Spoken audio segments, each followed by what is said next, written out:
If you run one of these engines in your car and you're running into a situation sort of like this, oh no, well, I may have the solution for you. I'm going to be talking about Beam 3SGE cooling system upgrades, specifically thermostat upgrades. There are essentially two main ways to upgrade your thermostat, and that is to either change the temperature at which it opens or change the flow through the thermostat. Some people remove the thermostat altogether. That's not a good choice on the beams. There's some stuff like a bypass hose and other things that have to be taken into account, and I don't really want to deal with any of that. So specifically what we're going to focus on is changing the temperature. And you can do that by getting aftermarket performance thermostats, or you can buy an OEM Toyota thermostat that operates at a different temperature.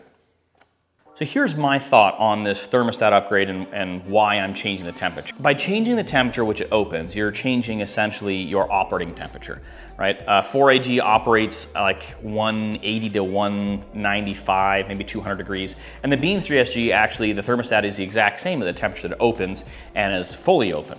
But the problem is the Beams is a bigger engine, it produces more heat, so it might actually overheat quicker just because of the load that it has. The other thing is that with my car, I've added air conditioning, which puts a condenser in front of the radiator, which changes the amount of air that can actually make it through the radiator. And while there are ways to address this by, say, upgrading the cooling fans, I think that's a part of the equation, as well as the upgraded lower temperature thermostat.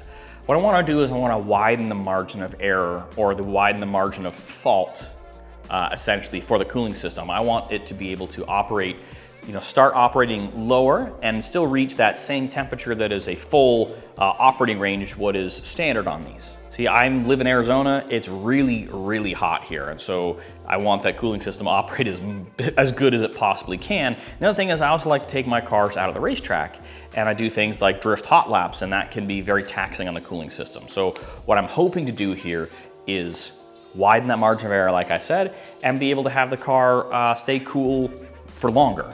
There are other factors and other things you can upgrade with the cooling system, like I have a Koyo radiator in it, which is a thicker core with more little tubes in there to be able to cool it better.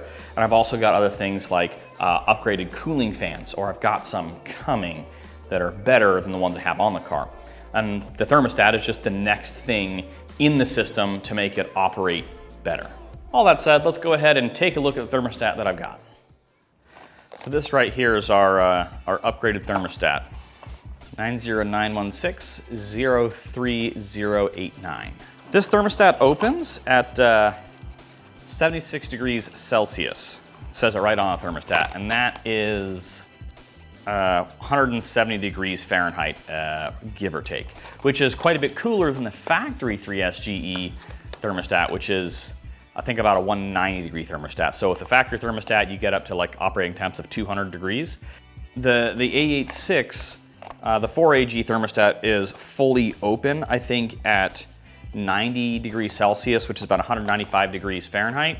So the temperature rating on this is going to be quite a bit lower, should help me with my inaccurate cluster problem, as well as hopefully should keep my car a little bit cooler when I'm doing things like hot lapping on the racetrack, if I'm doing that, or just driving through the insane heat here in Arizona when I've got the AC on full blast.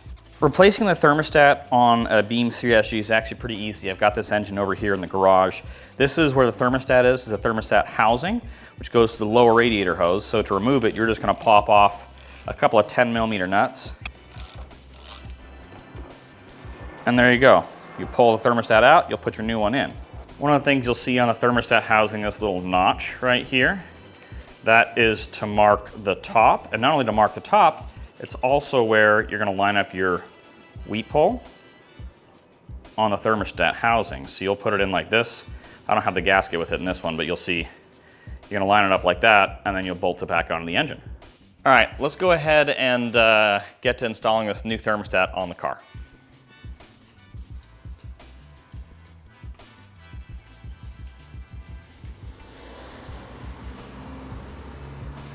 So normally when you're draining your coolant, you actually have to catch it as it comes out because you're not supposed to drain coolant on the ground.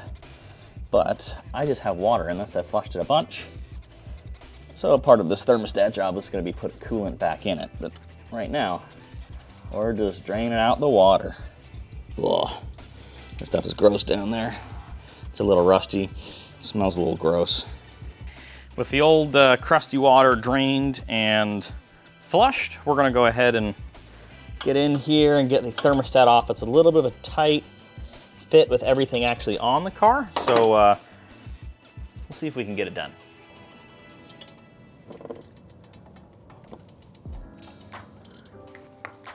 Ooh, jeez.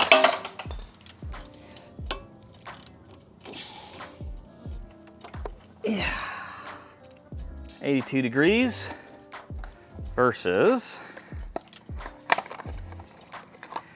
76 degrees. And since I had recently put that other OEM thermostat in, I'm gonna go ahead and reuse the gasket, but it's a pretty universal gasket you can get really anywhere. So there's that, and then we've got our little weep hole like I showed you earlier. I'm gonna put that on the thermostat housing and bolt it back in.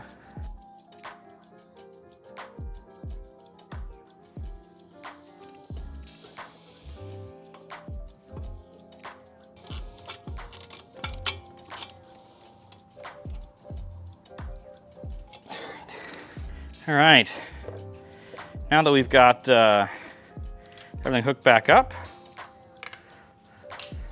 we'll go ahead and fill it full of coolant.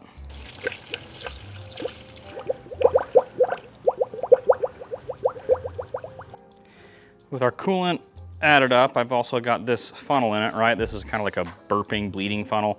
So we're gonna go ahead and use this and go start the car and watch as air bubbles come out of this and continue to add coolant.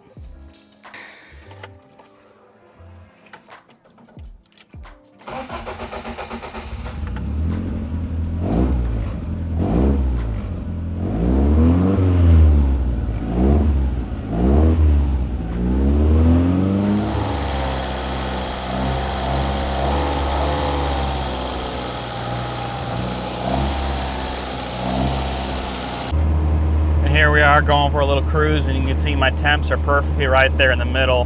So yeah, that worked. That's a lot better.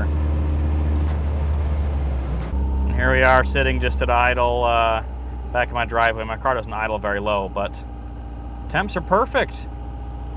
Cooler thermostat fixed my gauge issue and my operating temp issue. Woo!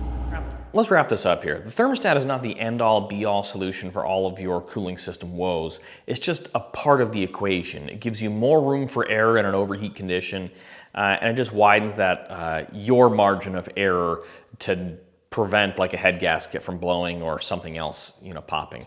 The other thing is you really should do as a part of your total cooling system upgrade with the upgraded thermostat is a better radiator, like a Koyo radiator or something, similar, a multi-core or even like a multi-pass radiator. Good cooling fans. The generic slimline fans are not a high enough flow to pull enough air through. And then even something like an upgraded radiator cap. The one that I have in the car right now is generic, so the next thing that I have on my list to do is to get a higher pressure rated radiator cap to be able to reduce those temperatures even just a little bit more. If you got any questions, make sure to put in the comments below. If this is something that you enjoyed, like, comment, subscribe, all that good stuff. Thanks for watching. See you next time.